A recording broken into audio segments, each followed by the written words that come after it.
ধাতুর অস্ত্র প্রদর্শন করা যাবে না। হনুমান জয়ন্তীর মিছিলে অনুমতি দিয়েও শর্ত বেঁধে দিল হাইকোর্ট।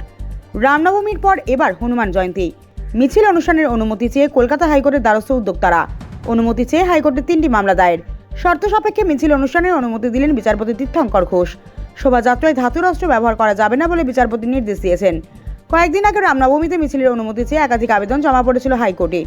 এবার হনুমান জয়ন্তীতেও আবেদন জানানো হয়। গতকাল 3টি মামলারই শুনানি হয় বিচারপতি তীর্থঙ্কর ঘোষের এজলাসে।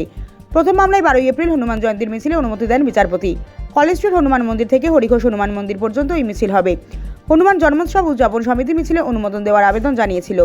বিচারপতি নির্দেশ দেন ওই দিন বিকেল 5টা থেকে রাত 8টা পর্যন্ত হনুমান জয়ন্তী শোভাযাত্রা করা যাবে। তবে ডিজে ব্যবহার করা যাবে না, ধাতুর অস্ত্র প্রদর্শন করা যাবে না, পিভিসি দিয়ে তৈরি প্রতীকী অস্ত্র ব্যবহার করা যাবে, 5টা মাইক্রোফোন ব্যবহার করা যাবে, 4টে করে বাইক এবং গাড়ি ব্যবহার করা যাবে বলে বিচারপতি নির্দেশ দিয়েছেন।